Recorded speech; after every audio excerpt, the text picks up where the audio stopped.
তবে কি মঙ্গল মূর্তি পবিত্র প্রতিমা এটাই বুঝে দিচ্ছে যে ঈশ্বরের পরিপূর্ণতা বিষয়ে অবোধ মানুষের কোনো ধারণা নেই।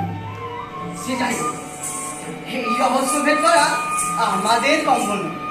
আমরা কেবল এই গজানন পরম পিতাকে শ্রদ্ধা জানিয়ে শুরু করতে চলেছি আমাদের পালা।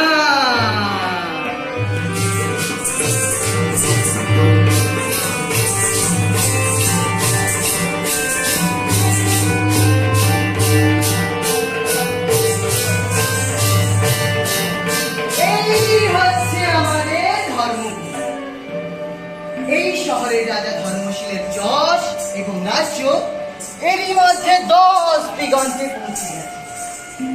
এই শহরেরই যুবা পুরুষ আমাদের গর্বে যায়। একজন ব্রাহ্মণ সন্তান, ন্যায় শাস্ত্র ও কাম শাস্ত্রে পণ্ডিতদের ধরাশায়ী করেন।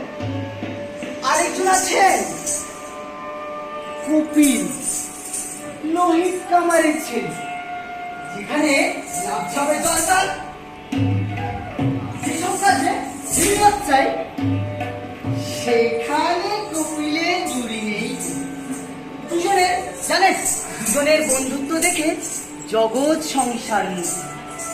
ধর্মপুরে এলে, আপনারাও এলে দেখতে পাবেন পথে পথে হাত ধরে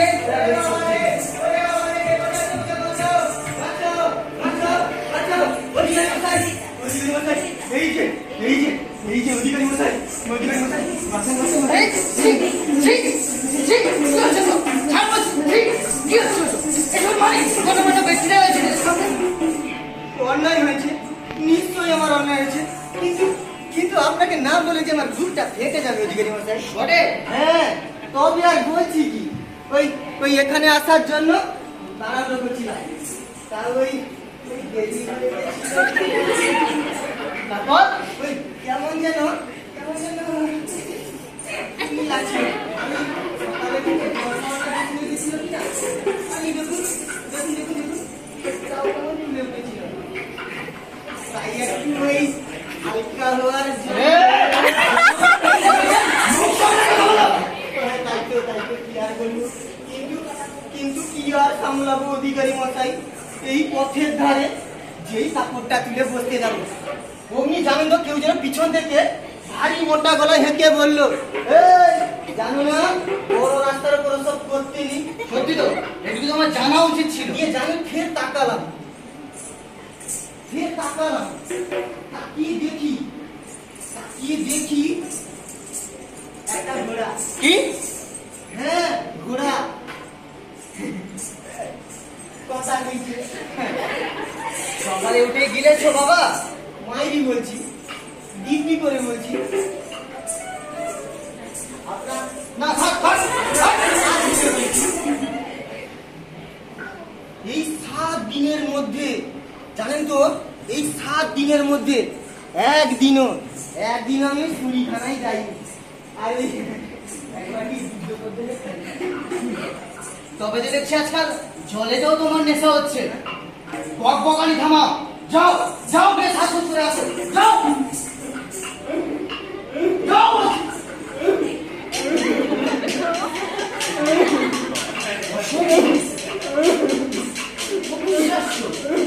কে তুমি? জীবনের মুখোশ রক্ত ভয় দেখাচ্ছ কেন? তোমার তোমার এত বড় সাহস যে তুমি আমার আসল পর্যন্ত করে আসো।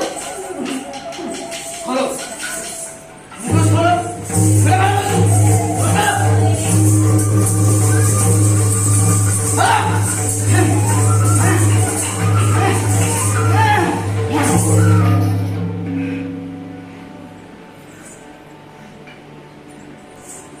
দেহে অসম্বন্ধ, তোমার কপাল পড়লো কি করে? কোন মুনি ঋষি অভিসম্পাদ তীর্থক্ষেত্র পবিত্র মন্দির কলুষিত করেছ, নাকি কোনো পতিব্রতা নারী? কারণ টাকা দিলে মই দিইনি আমি, সবই ভাগ্য। নাম কি তোমার? আগে ঘোড়া মুখো। সে তো দেখতেই পাচ্ছি। হ্যাঁ, এমন মুখানি অর্জন করলে কোথা থেকে? এভাবেই জন্মেছি। তা তোমার মুখে যখন টানটানি করছিল তখন থামালে না কেন? এত কষ্ট সইলে? এই নিন্দর হাত থেকে তো এতদিন ধরে বাঁচতে চেয়েছি। ভাবলাম আপনারা অভিনেতা শিল্পী মানুষ, আপনাদের পুণ্যের জন্য যদি রেহাই পাই। কে বলতে পারে কোন পূর্বজন্মের দুষ্কৃতির ফল কিনা? দেখুন তো বাবু, পূর্বজন্ম, এই জন্মটাকে ছেড়ে ফেলতে পারছি না, আবার পূর্বজন্ম। তা কি হয়েছিল বলো দেখি এবার? আগে আমার মা বিশ্বসুন্দর রাজরাজদের স্বয়ংবর সভায় ভারত দেশের ঘোড়া বিক্রি করেছে। তাহলেই হয়েছিল বিয়ের 15 বছর কাটিয়ে একদিন সকালে মা এখন ঘোড়া নেই, সে জায়গায় দাঁড়িয়ে এক দেবদূত ফষ্টি নষ্টি করার জন্য কুবেরের সাথে ঘোড়া হয়েছিল। 15 বছর ধরে মায়ের ভালোবাসা আর সেবায় তার সাপ সৃষ্টি হবে। দেবদূত মাকে নন্দনপুরীতে নিয়ে যেতে চেয়েছিল, কিন্তু মা যেতে চায়। তাই দেবদূত দেবী মাকে সাপ দিয়েছে, আর সাপ দিয়ে বলেছিল, ওরাই যখন তোমার এত প্রিয় তবে ঘটো কি বই। আমি একা, আমার ব্যক্তিগত জীবনে কোনো ক্ষতি নেই। রাজনীতি, স্বদেশ প্রেম, জাতীয়তাবাদ সব ক্ষেত্রেই পরিকর্মে রেখেছি, কিন্তু কোথাও খুঁজে পাই কোনটা আমার সমাজ। আচ্ছা, এখানে গণ্যমান্য ব্যক্তি যারা আছেন, আপনারা বলতে পারেন কোনটা আমার সমাজ? বেশ, তোমার পূর্ণতার সন্ধানে ঈশ্বর তোমার সহায় হবে। সামনেই চিত্রকূট পাহাড়ের গায়ে কালী মায়ের মন্দির আছে, শুনেছি দেবী খুব জাগ্রত, যে যা চায় দেবীটা মঞ্জুর করে দেন। তুমি তুমি সেখানে গিয়ে একবার প্রার্থনা করে দেখতে পারো।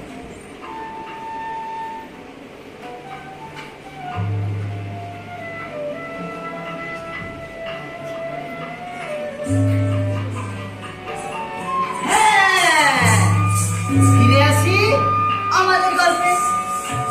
আমরা দুজন প্রাণের দোষী ছিল। হঠাৎ তাদের মাঝে এসে দাঁড়ালো এক নারী। কি ছিল, কি ছিল তার চলায় বলায়? ইশারায় কইবি কথা গোঠে মাঠে,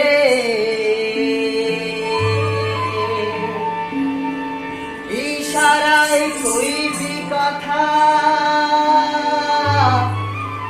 গোঠে মাঠে।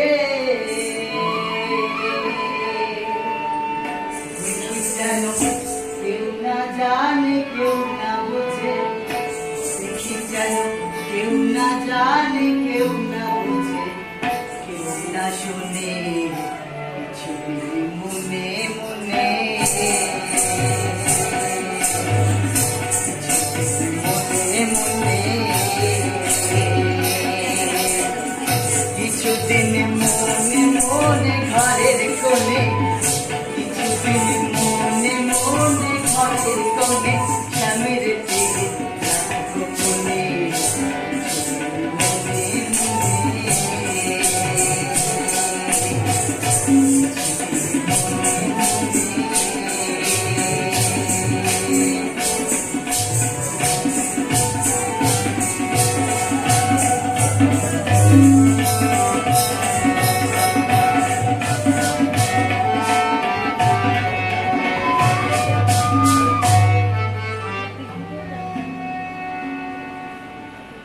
কাল বিকালে আপনা আইলানি কিনি কত করি কি কইলি আর তুমি আইলানি?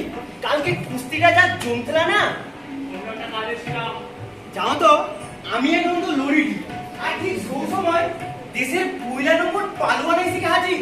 যৌ আমি নন্দকে কোটে কুমির পেঁচে পকেছি, ঠিক সব সময় দেশের পয়লা নম্বর পালোয়ানটা হুই হুই করে কি চিৎকার করে উঠলা।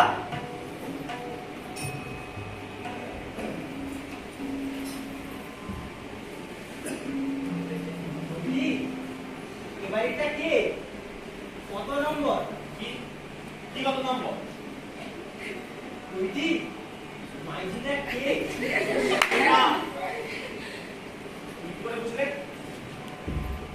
বন্ধু, 2 বছরে তোমার 15টা প্রেম দেখছি। এই সব নিয়ে আমার সঙ্গে ঠাট্টা করতে এসছো? আরে ঠাট্টা করতে যাবা কিনি? কও না তোমার জন্য কি করতে হবে? আমি তোমার জন্য সব করতে পারি, হাঁটি যাইতে পারি নিয়ে লাঠি করতে পারি কুয়া। ব্যাস ব্যাস, আর মন ভুলিও না আমার। একই কথা তোমার মুখে সবসময় 100 বার শুনে আসছি আমি। দরকার দিলে আরো 100 বার করি। তাছাড়া কও না আমি কি থাইলি, আর তোমার সাথে বেশি আমি কি হিচ্ছি? আমি কি জাতি কাকে কয় কবিতা, কাকে কয় বাড়ি যাচ্ছ না কেন? ভেবেছিলাম নিজের সঙ্গে একটু একলা কাটাবো। আর কবিতা, কবিতা তুমি কি বলছো হে? যাও যাও গিয়ে কামারশালায় হাতুড়ি বেটাও, ওটাই তোমার আসল জায়গা। তুমি আমাকে সত্যিই চালিতে কও না? হ্যাঁ বলছি। ঠিক আছে দাঁড়াও। হ্যাঁ থাকতে পারো, কিন্তু কথা বলা যাবে না। আপদ আপদ, তুমি মোর জীবনে সত্যি এক আপদ বিশেষ। কপিল আপদ, কপিল আমার কি করে বর্ণনা করবো? ভুলে যেন ক্রমশ আর ওর মুখ বাবু দুটি পদ্মের মৃণাল আর কোটি দেশ। না না না কি না? না না না কপিল, এতদিন ভেবেছিলাম কবিতা বুঝি, এই বলে নিজেকে ভুলিয়েছি। বুঝি না কিচ্ছু বুঝি না এতদিন। জানো কপিল, যেন কালিদাসের জাদুর স্পর্শে পৃথিবীতে নেমেছে। সে একবার দেখা দিয়েছিল, দেখা দিয়ে সে আমার প্রেমের কাব্যে গুরু হয়ে গেছে। আচ্ছা কপিল, তুমি কি বলতে পারো সে আমার শিষ্য হতে রাজি হবে? যদি একবার সে আমার মানস লক্ষ্মী হয়ে আসে, তাহলে আমি কালিদাসকেও ছাড়িয়ে যাব। তাই না আর কি, তাই না নামই করো আর লিখি পকাও। সেইটাই তো পারছি না। যতবার লেখায় আমি মন বসাই, ততবার সে আমার সে ধরা দেয়। তার নাম কি? নাম নেই। আরে বাবা তো কিছু করে তুমি কি রাখবে? কি এসে যায়, সে তো আর আমার মতো লোকের জন্য নয়। ও কি কত সুন্দর দেখতে, কত গুণ তোমার, তাছাড়া তোমার কত বড় বংশকাল তো। ব্যাস, আর মন গড়াতে হবে না আমার। আমি শপথ করছি কপিল যদি একবার আমার প্রিয়া হিসেবে কাছে পাই, তো আমার 2 হাত দেব মা কালীর পায়ে, আমার এই মাথা দেব রুদ্রদেবকে। বেশ গোলমালিয়া ব্যাপার। তা না তুমি রক্তারক্তি করার লোক না। আচ্ছা তা সে রয় কোন ঠিকায়? পবন মিথি। জানো কি করে কি?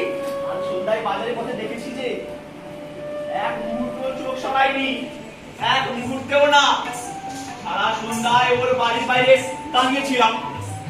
সে যে সেই বাড়ির ভেতরে চলে গেল, আর বেরোলো না। জানো, ওর দরজার কপাটে দুমুখো পাখির ছবি। হ্যাঁ গো হ্যাঁ, দুমুখো পাখির ছবি। যখন সে করোনা বাজানো হাতখানি তুলেছিল, তার হাতের ছোঁয়ায় পাখি দুটি সজীব হয়ে উঠেছিল। ব্যাস, এবার তুমি শুধু অপেক্ষা করো, আমি কক্ষই যাই কি তার নাম ধাম সব তোমার কাছে হাজির করতে পারি।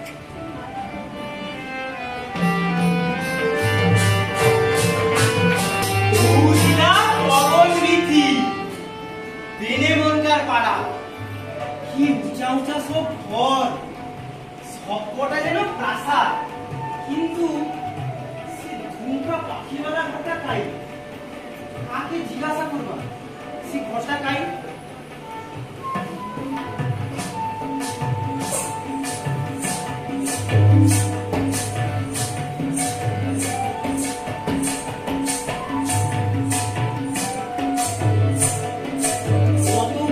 ঘর পাইয়ে, কিন্তু হাতি, সিংহ, পদ্ম, গন্ডার, পদ্মার ঘর পাইয়ে, কিন্তু সে দুমুখা পাখিওয়ালা ঘরটা কাই গো সে দুমুখা পাখিওয়ালা ঘর?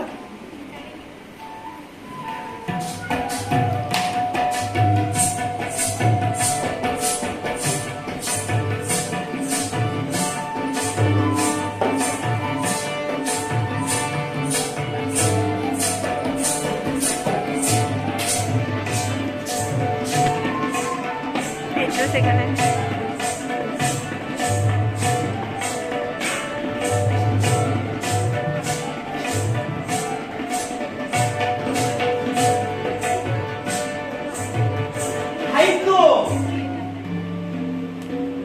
ছোট পাখি চোখে বি দেখা যায়নি। ঘরটা কার? ঘরটা কার গো? ঘরটা কার?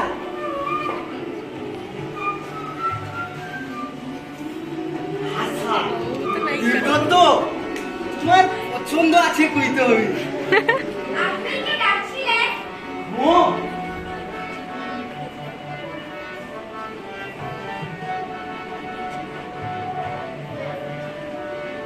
আপনারা দেখছেন কি? কি চান? ঘরটা কার? আর বাড়ি আপনার দরকার? ওটাই আচ্ছা, তো কাকে চান? ঘরের মালিক? জানেন তার? না আলাপ আছে? না দেখেছেন কখনো? না চেনেন না, জানেন না, দেখেননি, তবুও তার সঙ্গে দরকার আপনার। এখানে ঠিক আছে তো? ঠিকই তো আছে বলে কি মনে হয়? চোখের অবস্থা ভালা বলুন তো, কটা?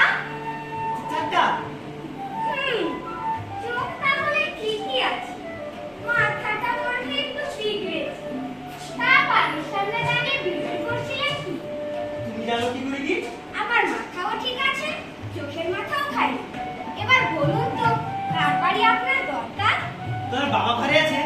তুমি যদি না থাকে যাকে হোক তা হয় না। মাঝে মাঝে পুরো দরকারি কাজ আছে, তোমার পাছে কি কইনি? আপনি আমার পা ছবেন? জানেন বাড়ির শুধু সকলের পা আমিই ছুঁই, কিন্তু আমার পা কেউ ছোঁয় না। মাঝে মাঝে পুরো দরকারি কাজ আছে, তোমার ঘরে চাকর কেন ডাকি দাও। আমি তো দরজা খুলেই রেখেছি, ভাবুন না আমি বাড়ির দারোয়ান। বলুন কি চাই?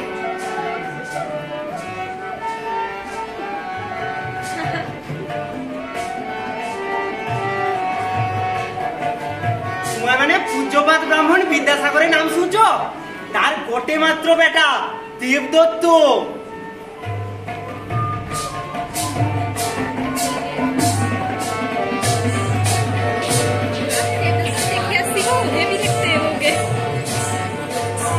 আমাদের জ্ঞানীগুণী দর্শকদের নিশ্চয়ই আর বুঝিয়ে বলতে হবে না এরপর কি হলো। বিয়ের বাজনা বাজলো, পদ্মিনী দেবদত্তের অর্ধাঙ্গিনী হলো।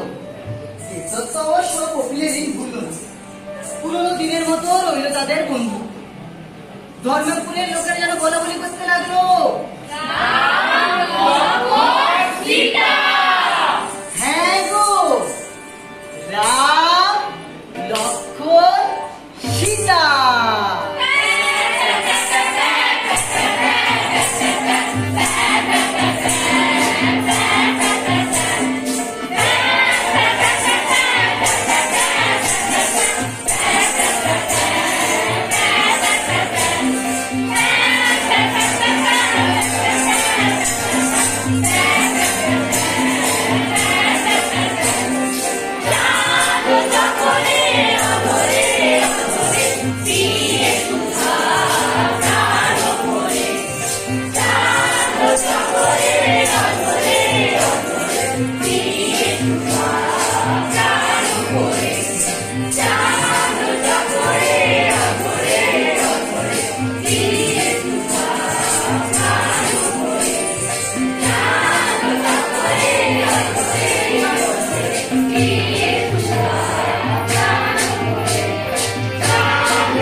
এত দেরি করছে কেন বলো তো?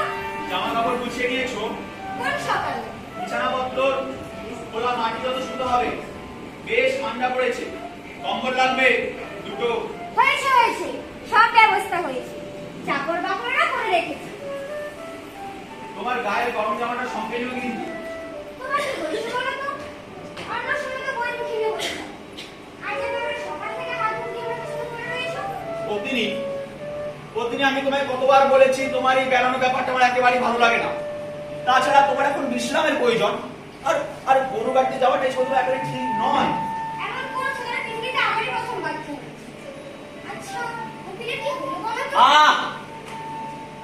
সারাদিন শুধু কপিল আর কপিল। সেদিন ভাবলাম ভাষের একটি নাটক করে শোনাবো, সেখানেও কপিল এসে হাজির। ওর বোঝা উচিত আমার এখন বিয়ে হয়েছে, এখন আর আগের মতন চলে না। ঠিক আছে ওকে আর দোষ নেই, দোষ আমার।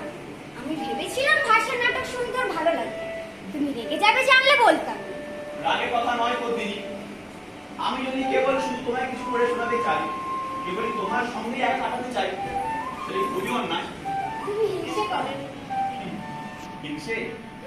আমি কপিলকে? সব কথায় তুমি এমন একটা মানে বের করো না। অমনি গোমরা মুখ হয়ে গেল তো? আরে বাবা, মজা করছিলাম আমি, তুমি মজাও করছো না। মজা? জানো না তো তোমার মজা আমার কতটা বুকে লাগে। শোনো, কপিল ঠিক মেয়েদের সঙ্গে মিশতে অভ্যস্ত নয়, আর নিজের মা ছাড়া কোনো মহিলাকে চেনেই না। তাহলে বলছো ওর যাওয়া আসাটা ভয়ের ব্যাপার? এই তোমার প্রাণের বন্ধু। শোনো, আজকে যাওয়া বাদ, কয়েক মাস পর শ্যামলপুরে মেলা হবে। কখন না হয় যাবো আমরা দুজন। সত্যি বলছো? সত্যি সত্যি সত্যি। দেবদত্ত! দেবদত্ত! ওই এলো, বলে দিও আজ আমরা যাচ্ছি। দেবদত্ত! দেব দত্ত অনেকটা দেরি হয়ে লাগো। আরে কারণ তো সব ঠিক করে রাখা, কিন্তু সে দুটা গরুকে দেখি কি মোটামুটি কিন্তু মনে এলা সে গতিগুলো খাইয়েটা কোনো কাজে না। আর সেটা গেলে কি যদি তুমি চাইতো আমার মনে হয় 15 দিনেরই পৌঁছি পাচ্ছ। কপিল, আজকে আমরা যাচ্ছি না। কিনি আসলে প্রতিদিন একটু অসুস্থ, তাই তাই নিয়ে গরুকে ঘুরিয়ে দিবা তো। তাই ভালো। আর শরীর খারাপ দিব্যি আছি আমি। হ্যাঁ, মাথাটা একটু ধরেছিল, তবে যাওয়াটা আটকাবে। কপিল, এটা গাড়িতে তোলো, আর বাকিগুলো সব চাকরিরা নিয়ে গেছে। আমার বইগুলো কোথায়? ওগুলো নিতে হবে।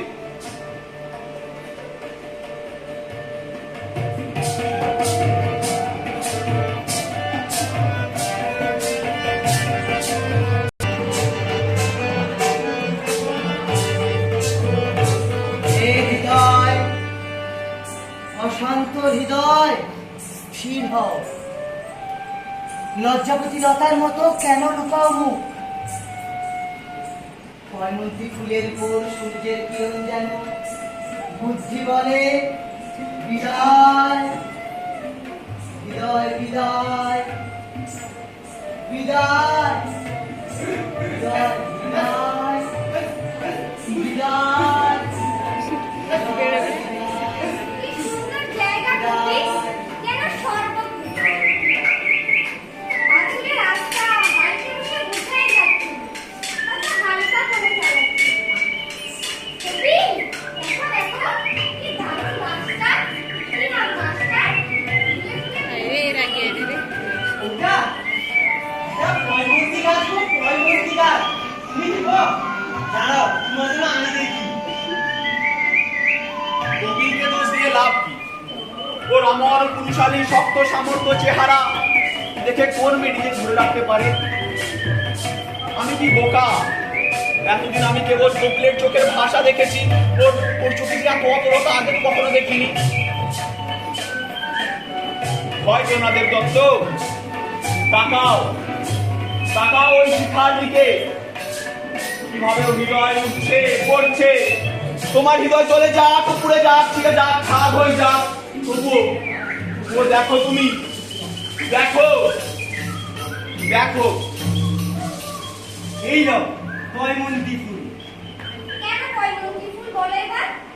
দেখো টনি, ফুলটার গায়ে কি কোনো ইউসির চিহ্ন, আর পাপড়িটা দেখো হলুদ, তার নিচে দেখো অনেক কালার টিপ আছে, ঠিক যেন তোমার কপালের টিপ।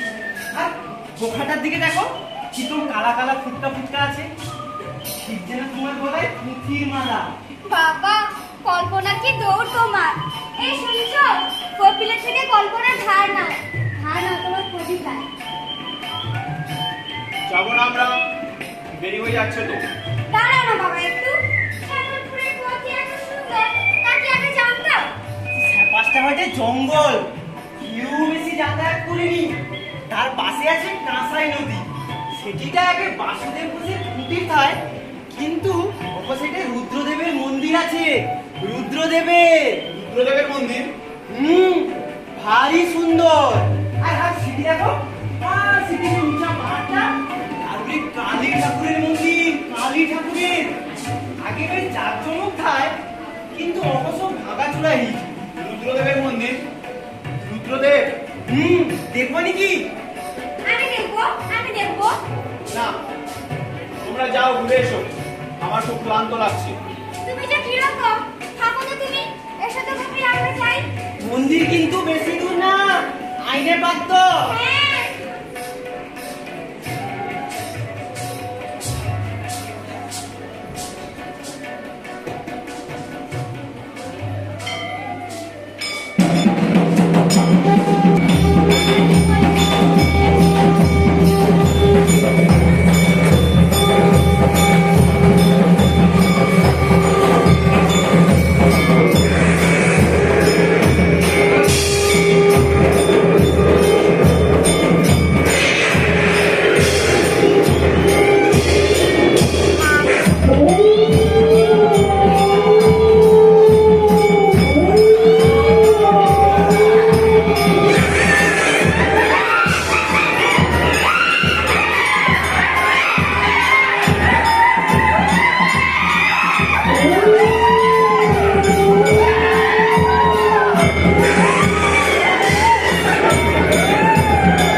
বিপরীতে মারছি কোন দেশ ছাড়ি কি যাবার কথা বললেন? আমি দেশ ছাড়ি কেউ চালিতি, কিন্তু তুমি এটা কেনই বলো দেবদত্ত? তুমি তো জানো আমি তোমাকে ছাড়া এক মুহূর্তও বাঁচতে পারবো না। বাঁচিয়ে রইতে রইতে তুমি আমাকে পায়ে ঠেলছো, আর মরার সময় আমাকে সাথে জীবনী। আজ তোমার পথে আমার পথ।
মাথায় রে তার মাথায় রে জুট অন্ধকারে ভুল করে মাগো তোমাদের মাথায় ওলটপালট করে বসিয়েছি। এর মাথা তার ধারে, তার মাথায় এর ধারে, কি অসম্ভব ব্যাপার কম। আগে আমরা শুধু বন্ধু চাইলে গো বন্ধু, আর এখন এখন আমাদের রক্তের সম্পর্ক। রক্তের কি চমৎকার না?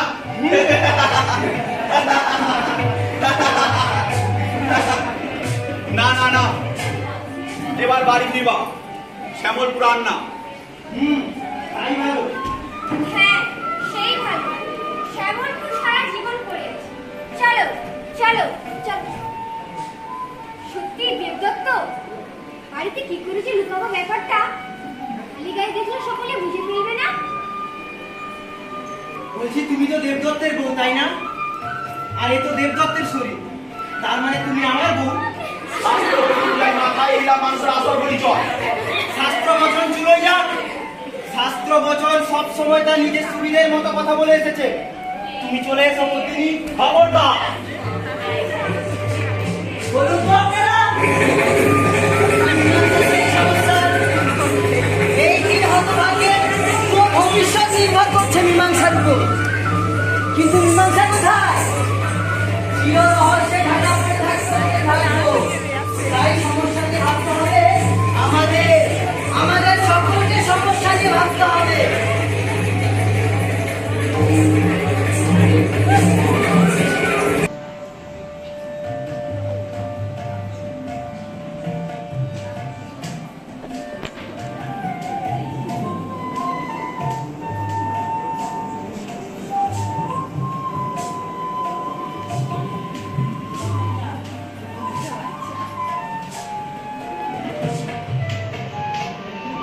কে? ও তুমি? এই দেখো, কার জন্য? খুব সুন্দর হয়েছে। যে আইসে তার জন্য, তার সঙ্গী সাথী চাই না, তাই তো নাম লেগলি। খুব সুন্দর হয়েছে।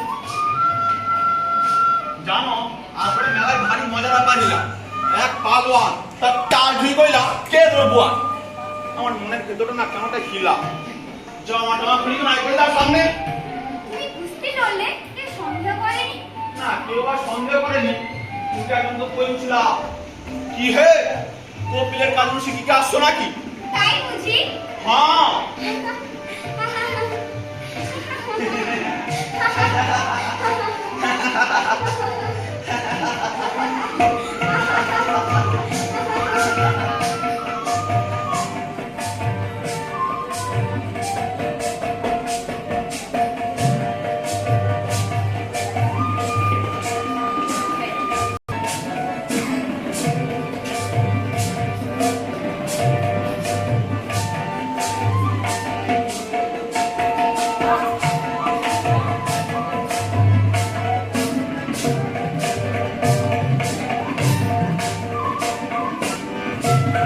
তুমি গায়ে গন্ধটা মাখো।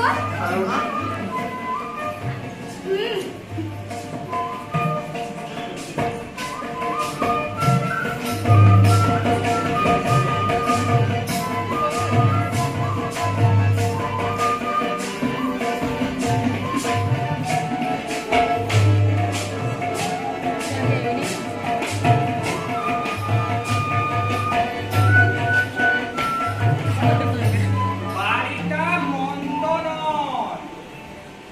আমার তো ভাব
যা যাওয়ানি।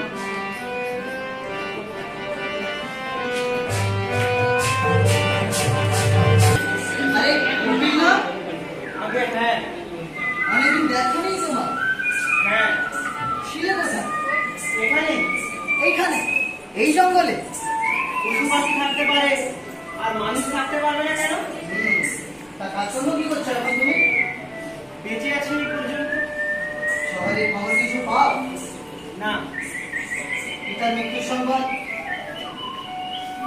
না, প্রতিদিনই ছেলে হয়েছে জানো তো এটা? তাই বুঝি। চলো তোমায় আজকে পয়মুঙ্গি গাছ দেখো। আমাদের পুরনো দিনের বন্ধু, পুরনো সেই গাছ। এই দেখো সেই পয়মুঙ্গি গাছ। কেমন আছো গাছ? হ্যালো। তুমি হ্যাঁ আমি। এখানে? নদীর সঙ্গে মিলে কখনো হেসে ওঠেনি খোকা, কেঁদে ওঠেনি আকাশ, কাটা ফোটেনি ওর পায়ে। তাই ওকে বাইরের আলো বাতাসে নিয়ে এসেছিলাম। আস্তে গিয়ে পথ হারিয়ে ফেললাম তাই। আর দেবদত্ত? সেটা কাছে ভিড় নেই। ও তার পুতুল দুটো ভেঙে গেছে কিনা তাই নতুন পুতুল কিনতে। এত দূরে পথ হারিয়ে ফেলা তোমার ঠিক হয়নি। পায়ে পায়ে জড়িয়ে ধরেছি ভুল পথ, ছাড়ে না কোনো। তুমি তোমার ছেলে, তোমার ছেলে, আমার? তোমার শরীরের উপহার। আমি কপিল প্রতিদিন, আমি কপিল। আগে তা মানতে পারি, কিন্তু আজ আমি মেনে নিয়েছি আমি কপিল।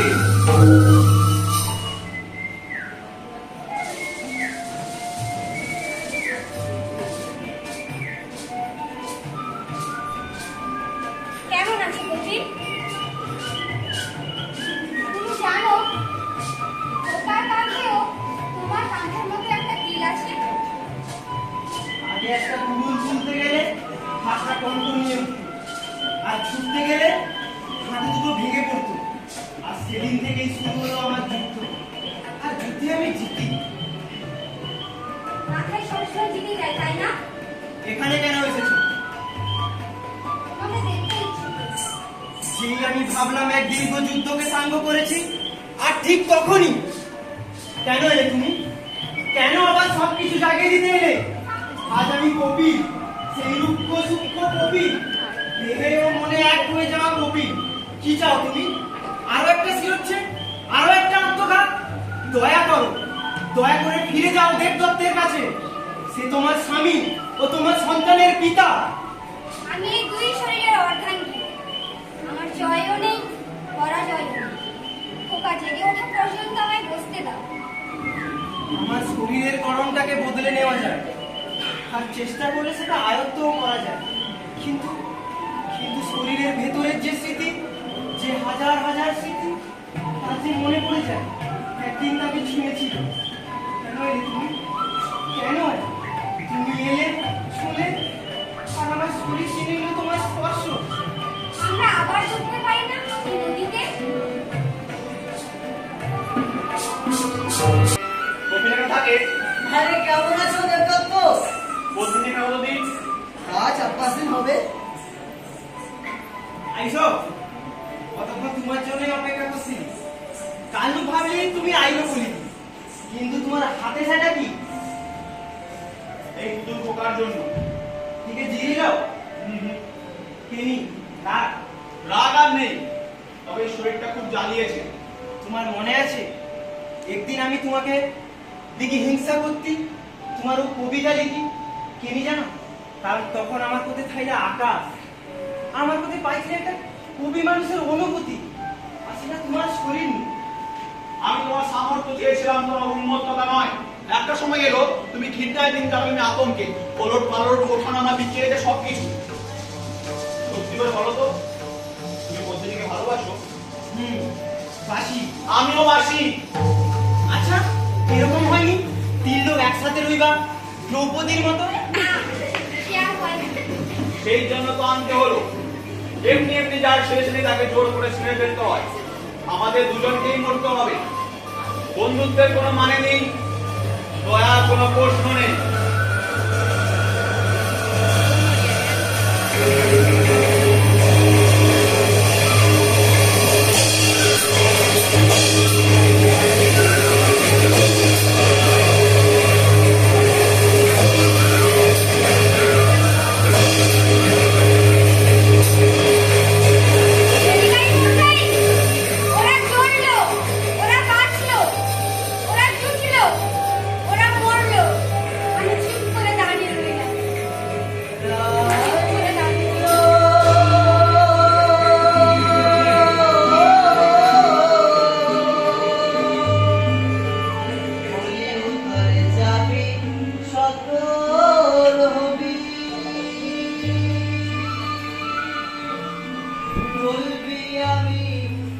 যাই দক্ষিণে বলি উত্তরে যাবি সতর হবি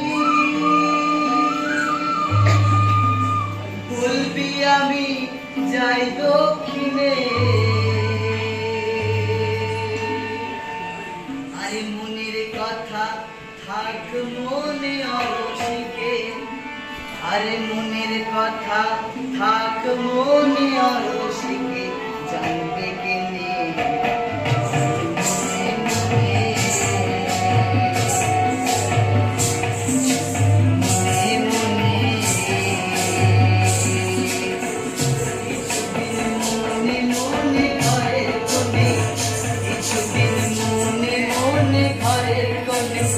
মেরে পেরে রাখলো কোনে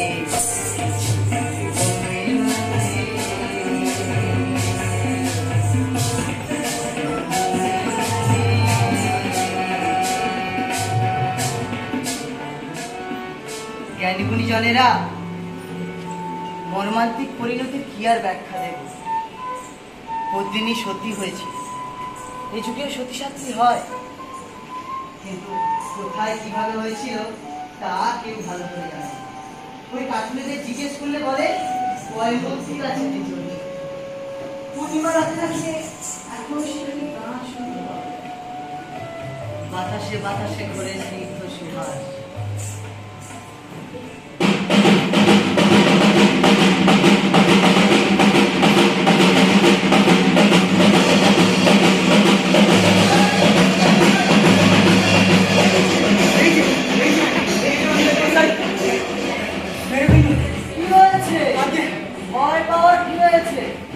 জানো না নাটকের সাথে নাটক সঙ্গীত হয় সবে তো নাম বেজেছে হ্যাঁ ওরা গ্রামের শব্দ দিয়ে বললো যে আমি জাতীয় সঙ্গীত গাইব বলো কি হ্যাঁ বন্ধুগণ বন্ধুগণ বন্ধুগণ খারাপ হয়ে গেল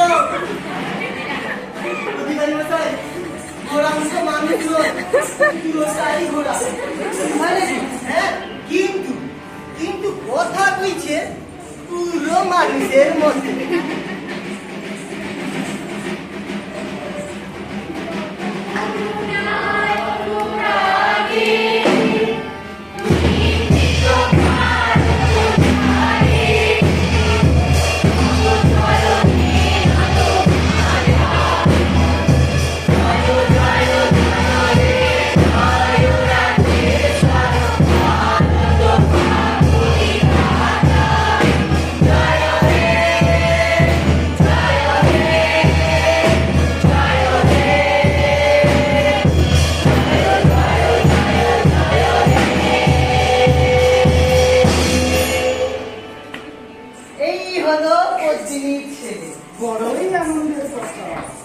আচ্ছা তুমি তো বলেছিলে পুরো ভালো হবে কালী মন্দিরে গেলে ঠিকই তার পায়ে পড়ে বললাম মা জননী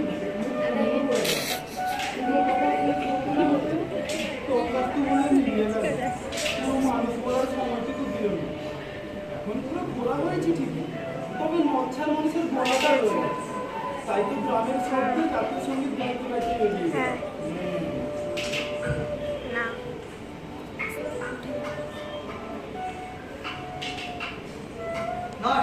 বলুন কাজ করো বলুন ঘোড়ার সঙ্গে শহরে যাও আচ্ছা শহরে গিয়ে পূজ্যপাত ব্রাহ্মণ বিদ্যাসাগরের হাতে তার পৌত্রকে তুলে দেবে ঠিক আছে যাও।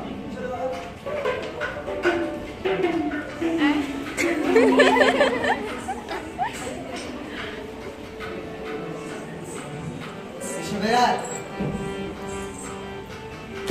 দরকার নেই। গজানন শ্রী গণেশ্বরের কি অপার করুণা সকলের মনোবাঞ্ছা তিনি পূর্ণ করেন পিতামহকে ফিরে দেন তার পৌত্র শিশুর মুখে ফিরে যায় হাসি আর ঘোড়াকে ফিরে যায় তার রেশা আমাদের এই অভ্রম বঙ্গু ভাষায় কে তোমার মহিমা কীর্তন করবে প্রভু দাও বৃষ্টি দাও দাও প্রভু দাও শস্য করুণা শস্য করুণা দাও বৃষ্টি দাও দাও প্রভু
নমস্কার।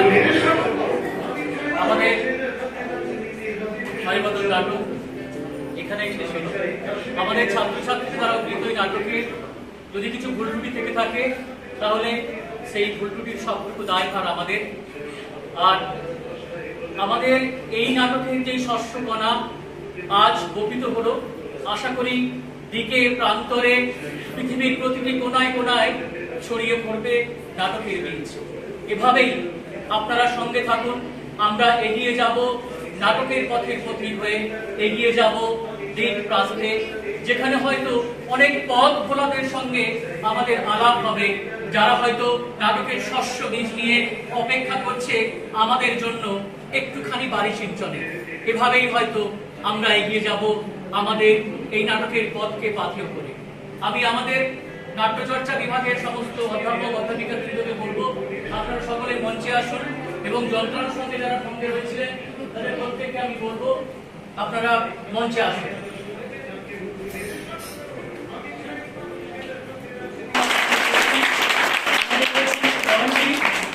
আমি অনেক দিদি বলেই জানি, উনি আমাদের নাটকের ডিরেকশন দিয়েছেন, অভিজ্ঞতা দিয়েছেন।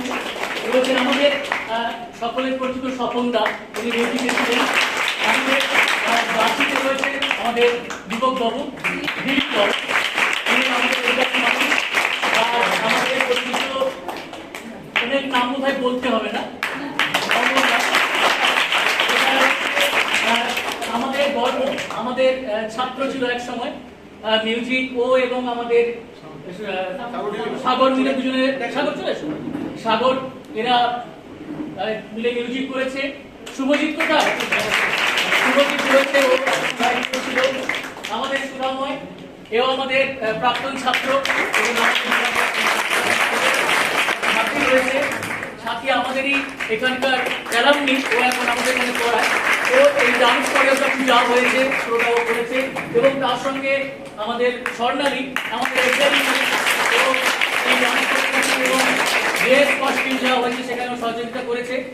এবং আমরা এবং ছাত্রছাত্রীদের এবং এবং আপনারা এতক্ষণ পর্যন্ত দৃশ্যমান হলেন যার আলোক সজ্জায়, তিনি হলেন আমাদের নবরণ কাকু।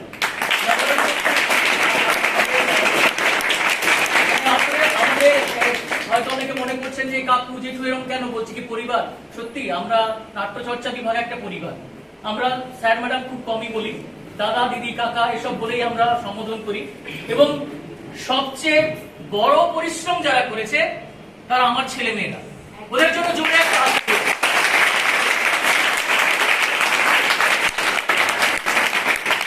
ওরা তিলে তিলে রাত জেগে বকা খেয়ে, এমনকি ওরা এই বয়সে আমাদের কাছে কানমোলা চড়থাপ্পড়ও খায়, সেটাও ওরা হাসি মুখে মেনে নিয়ে আজকের আপনাদের কাছে এই উপস্থাপনা নিয়ে এসছে।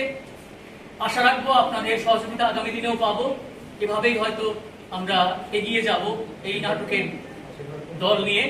আমি এই বিষয়ে আমি একটুখানি একজনকে একটু বলতে বলবো, জানি না ওর কাছে বিড়ম্বনা হবে কিনা। পথিক এই বিষয়টা পড়ায় এবং ইংরেজি ভার্সনটাও পড়ায়। পথিককে একটুখানি কাছে আমরা ফিডব্যাক চাইবো, পথিক কেমন লাগলো?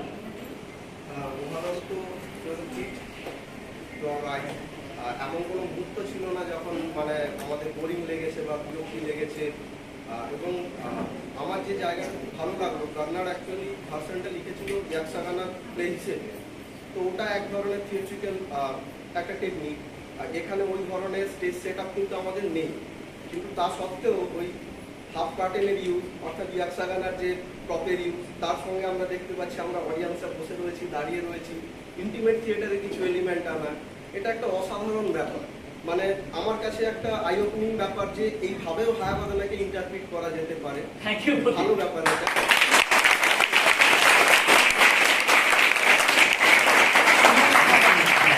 আমি একটা কথা বলবো, এই যত ছেলেমেয়েরা আমাদের থিয়েটার স্টাডিজে দেখলেন আজকে, প্রথম কিন্তু পূর্ণাঙ্গ নাটক, পূর্ণ দৈর্ঘ্যের নাটক এরা পারফর্ম করলো, এই প্রথম। সুতরাং এদের নিষ্ঠার এতটুকু আমরা কমতি দেখতে পাইনি। বকা খেয়েছে, মার খেয়েছে, সমস্ত কিছু মাথায় সহ্য করে নিয়ে প্রত্যেক দিন যে কি নিষ্ঠা সহকারে এরা রিহার্সাল দিয়েছে এবং এত এনজয় করেছে। মানে আমি বলবো যে থিয়েটার স্টাডিজে মলয়ের মতো একজন মানুষ সবাইকে ভালোবেসে রেখে দিয়েছে।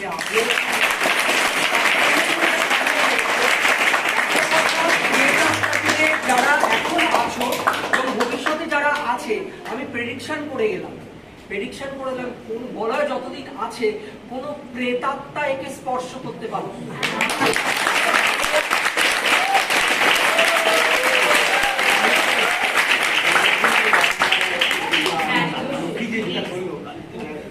হ্যাঁ, আর আমাদের এর মধ্যে আমরা একজনকে আমরা মঞ্চ আপনাকে দেখাতে পারলাম না। আপনারা আজকে যে কালীকে দেখলেন, ও কিন্তু 2 দিন রিহার্সাল দিয়েছে। অ্যাকচুয়ালি আমাদের যে মেয়েটি বৈশাখী ধারা বলে যে মেয়েটি এই রোলটা করতো, মানে অ্যাকচুয়ালি আমাদের ড্রেস, কস্টিউম, এই সমস্ত ডিজাইনিং এসবের একটা পার্টে স্টুডেন্টদের একটা গ্রুপ ছিল, সেই গ্রুপটা লিড করতো লক্ষ্মী। তো ওইটা করতে করতে স্ক্রিপ্টটা মুখস্থ। আমাদের কাছে হঠাৎ পরশুদিন রাতে, না 2 দিন আগে, শুক্রবার রাতে 1টার সময় আমার কাছে একটা ফোন আসে যে স্যার আমি বাবাকে নিয়ে হাসপাতালে যাচ্ছি, আপনি একটু হেল্প করবেন। আমি বললাম ঠিক আছে, তুমি সুপার স্পেশালিস্টে পৌঁছো। তারপরে আর আমার হেল্পের ওর প্রয়োজন হয়নি। এটা আমাদের কাছে একটা দুঃসংবাদ। ওর বাবা নার্সিংহোমে মানে সুপার ঢোকার আগেই মারা যায় এবং তাকে আমরা আজকে মঞ্চে নিয়ে আসতে পারিনি এবং লক্ষ্মী সেই জায়গাটা করেছে। এবং আমি চাইবো ওর বিদেহী বাবার আত্মা শান্তি পাক এবং আমরা চাইবো আমার থিয়েটারে যারা আছি এবং আমরা যারা শিক্ষক মণ্ডলী যারা রয়েছে, অধ্যাপক অধ্যাপিকা মণ্ডলী যারা রয়েছেন, প্রত্যেকে ওর পাশে থেকে, ওর হয়তো পড়াটা বন্ধ হয়ে যাবে, আমরা চাইবো সবাই মিলে ওর পড়াটাকে কন্টিনিউ করে। আশা করছি আপনারা সবাই আমাকে এই ব্যাপারে একটু সচেতন করবেন।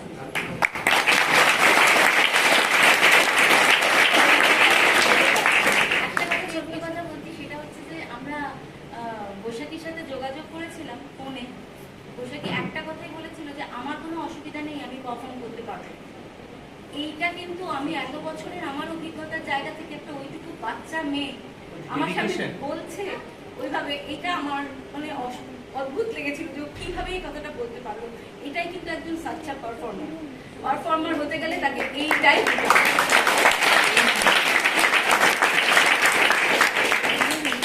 আপনাদের সকলকে ধন্যবাদ জানিয়ে আমাদের আজকের এই নিবেদন এখানে শেষ করছি।